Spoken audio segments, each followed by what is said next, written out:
If you're starting over after a breakup, take a walk with me. The first thing you want to do is stop watching videos that start like this: 3 signs your ex is missing you. And I know right now you're thinking, easier said than done. You just have to recognize that your anxious attachment, which can be healed, by the way, and it's also not a permanent state of being, but right now, it's on fire.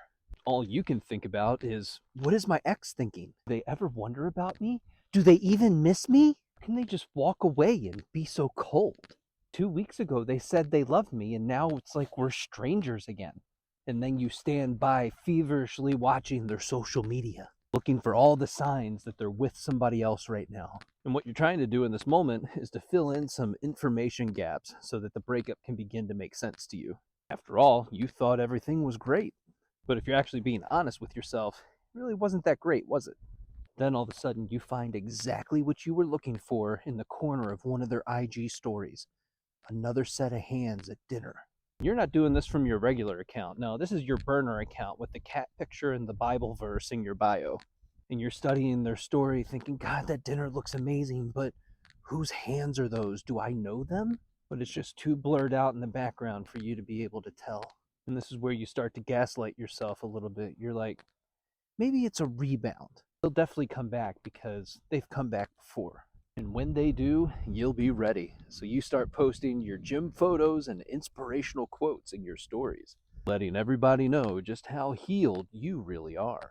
But in the back of your mind, you're just hoping that they don't totally abandon you and that they're going to come back and choose you. And this is where you can ask yourself, who in your life did you always want to choose you? Dun, dun, dun. You just want someone to save you from your current situation. For some reason, you decided a long time ago that you're only worthy of love when you have to work for it, when you abandon yourself for the other person.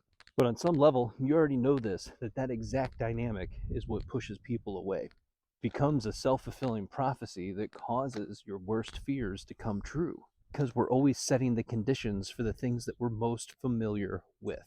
And now is the time to allow yourself to start to grieve that relationship. The potential timeline that you were on has ended and a new one has begun. The question that I want you to take the time to ask yourself is, how long are you willing to wait for them to choose you? There's even books that have been written on this stuff. Get the guy, get the girl, you gotta get them. Chasing is nonsense. But choosing someone each and every day, that's different.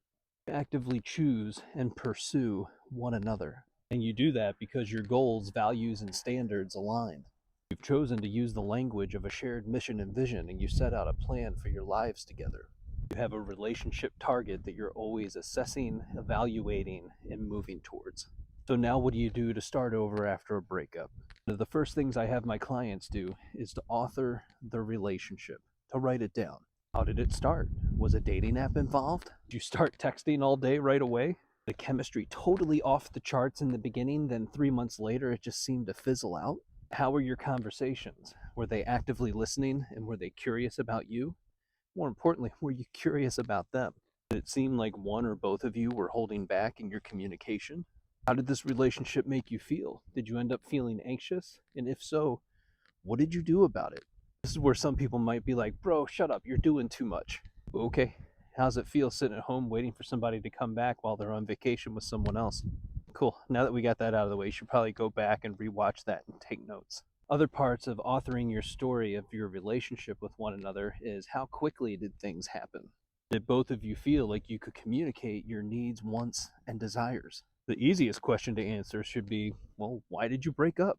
And this is where a lot of people just bypass accountability and say, I don't know what happened. And it's like, oh no, you know. It's written on your nervous system. You can be honest about that and take ownership of your part. Now things are moving forward for you again. You'll be able to put yourself in their shoes and begin to see things from their perspective. Another question to ask yourself, just to gain some clarity, is, when did you feel like you were starting to lose yourself in that relationship? For a lot of people, it doesn't take long. It only takes a few weeks before you start giving up on your friends and your hobbies. And it's not because of anything else, because you love love. And this is a great place to start making yourself a priority again, or maybe for the first time. It's time to get back to who you know yourself to be and do all the things that you know that you like to do. All the things that you never should have given up to begin with. Remember, it takes two people actively choosing each other every single day to have a successful relationship.